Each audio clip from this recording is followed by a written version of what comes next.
भज गोविन्दं भज गोविन्दं गोविन्दं भज मूढमते भज गोविन्दं भज गोविन्दं गोविन्दं भज मूढमते सम्प्राप्ते सन्निहिते काले नहि नहि रक्षति डुकृङ्करणे मूढजहीः धनागमतृष्णां कुरु सद्बुद्धिं मनसि वितृष्णाम् यल्लभसे निज कर्मोपात्तं वित्तं तेन विनोदय चित्तम् भज गोविन्दं भज गोविन्दं गोविन्दं भज मूढमते नारीस्तनभर नाभिदेशं दृष्ट्वा मागा मोहावेशम् ये तन्मांसवसादिविकारं मनसि विचिन्तय वारं वारम् भज गोविन्दं भज गोविन्दं गोविन्दं भज मूढमते नलिनीदलगत जलमतितरणं तद्वज्जीवित मतिशयचपलम् विद्धि व्याध्यभिमानग्रस्तं लोकं शोकहतं च समस्तम् भज गोविन्दं भज गोविन्दं गोविन्दं भज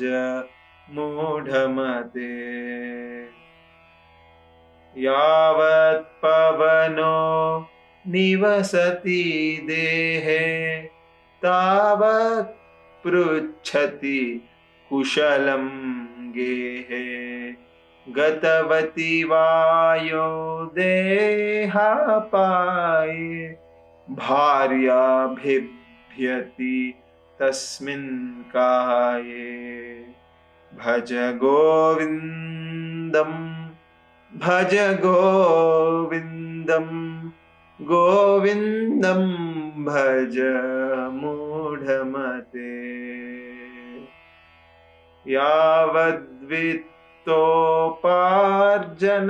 यावद्वित्तोपार्जनसक्तः तावन्निज परिवारो रक्तः पश्चाज्जीवति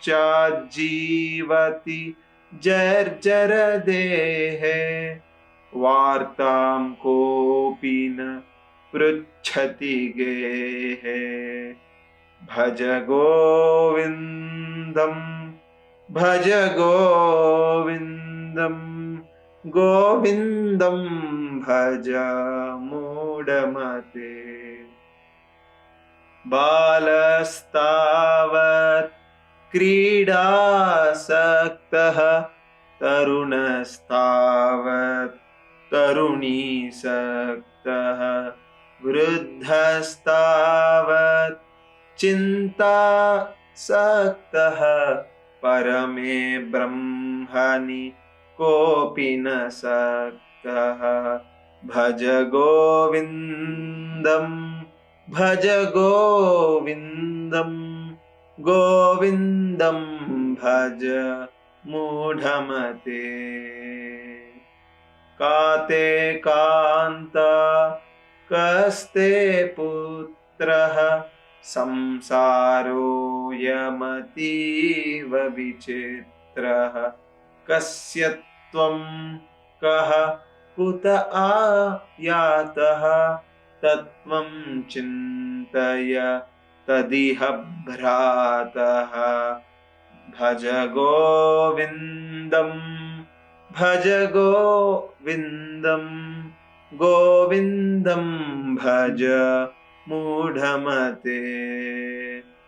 सत्सङ्गत्वे निस्सङ्गत्वं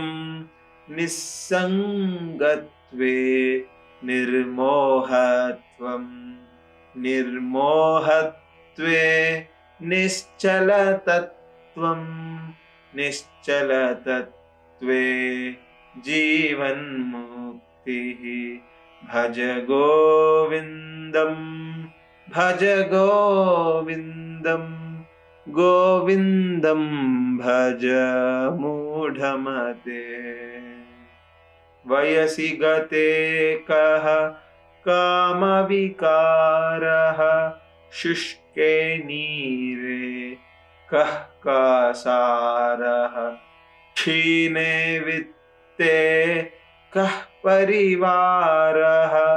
ज्ञाते तत्त्वे कः संसारः भज गोविन्दं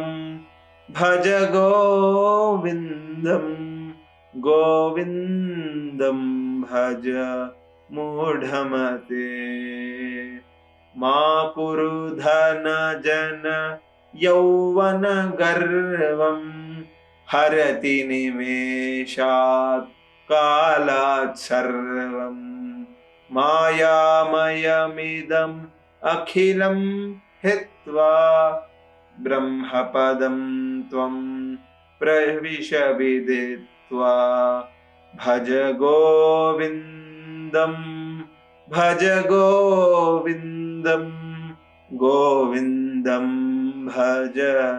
मूढमते दिनयामिन्यौ सायं प्रातः शिशिरवसन्तौ पुनरायातः कालः क्रीडति गच्छत्यायुः तदपि न मुञ्चत्याशावायुः भज गोविन्दं भज गोविन्दं गोविन्दं भज मूढमते काते कान्त धनगति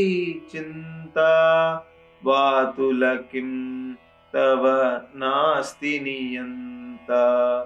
त्रिजगति सज्जन संगतिरेका भवति भवार्णव तरणे नौका भज गोविन्दं भज गोविन्दं गोविन्दं भज मूढमते जटिलो मुण्डी लुण्ठितकेशः काषायाम्बर बहुकृतवेषः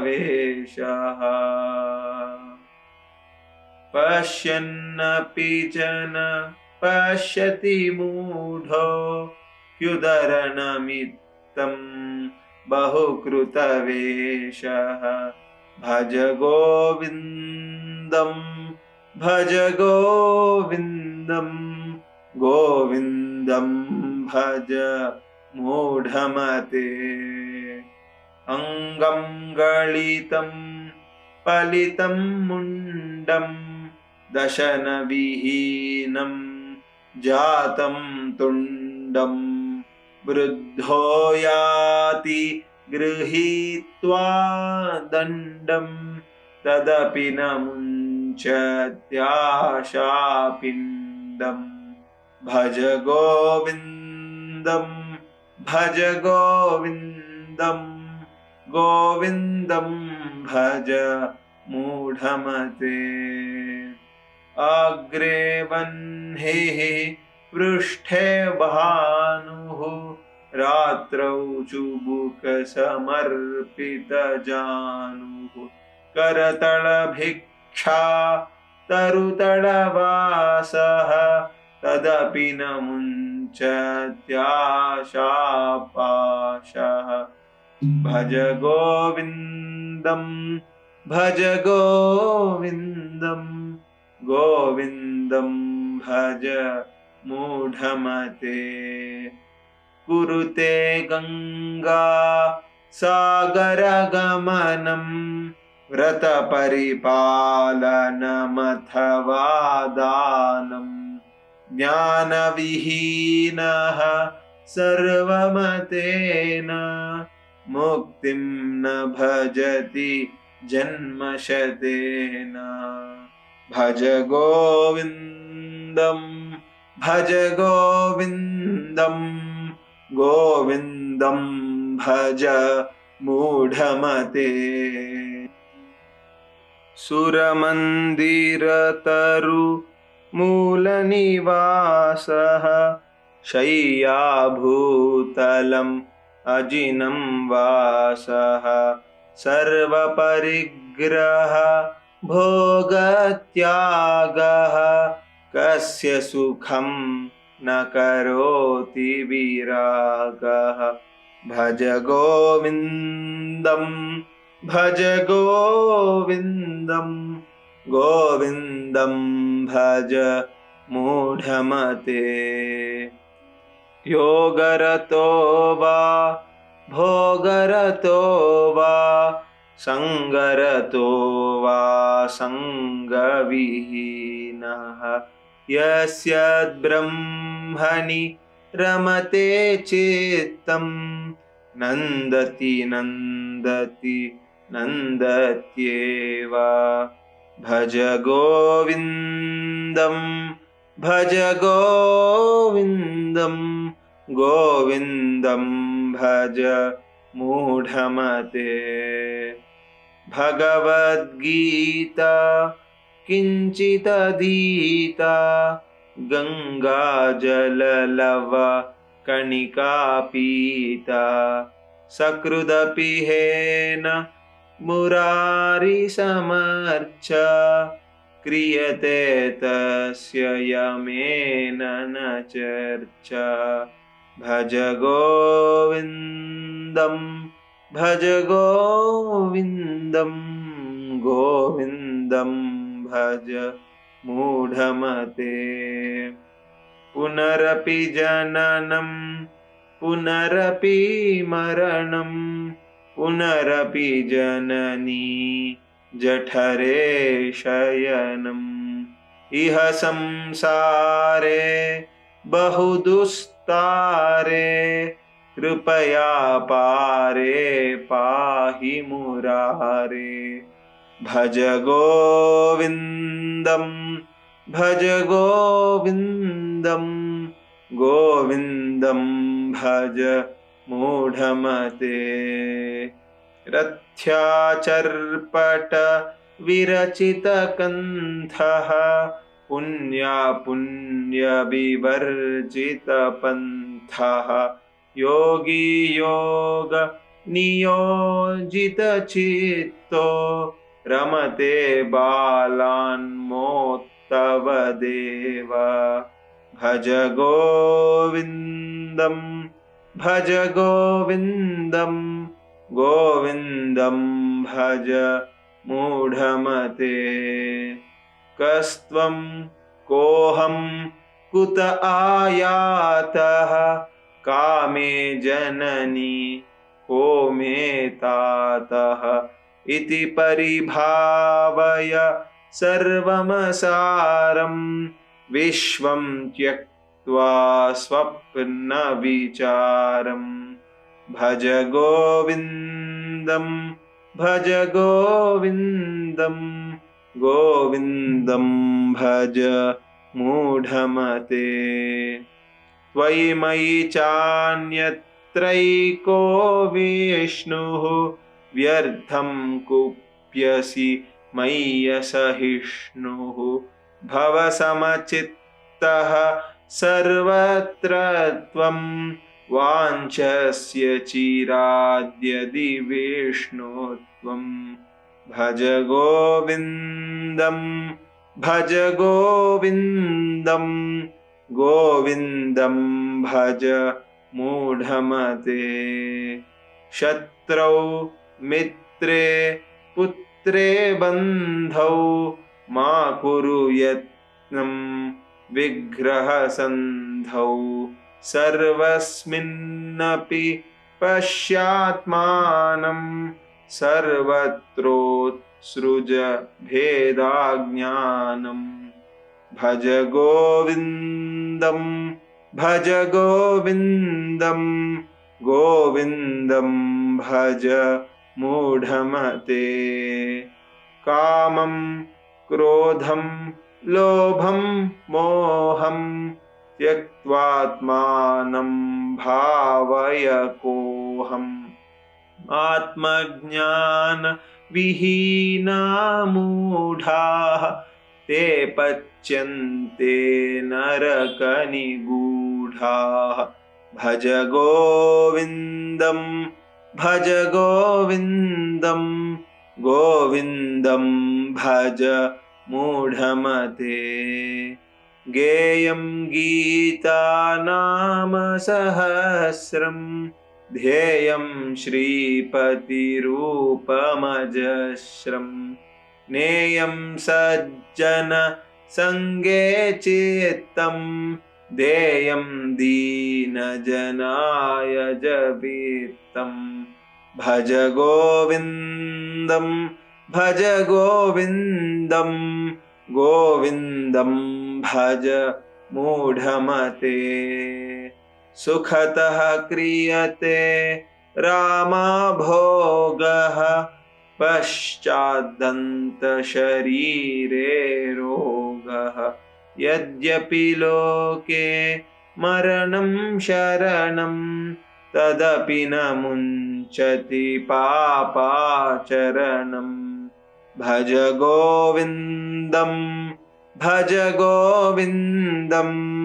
गोविन्दं भज मूढमते अर्थमनर्थं भावय नित्यं नास्ति तत्सुखलेश सत्यं पुत्रादपि धनभाजां भीतिः सर्वत्रैषा विहिता रीतिः भज गोविन्दं भज गोविन्दं गोविन्दं भज मूढमते प्राणायामं प्रत्याहारं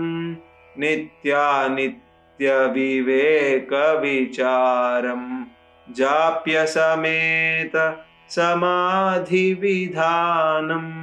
पूर्ववधानं महधवधानं भज गोविन्दं भज गोविन्दं गोविन्दं भज मूढमते गुरुचरणाम्बुज निर्भर भक्तः संसारादचिराद्भवमुक्तः सेन्द्रियमानस नियमादेवं द्रक्ष्यसि निज हृदयस्थं देवं भज गोविन्दं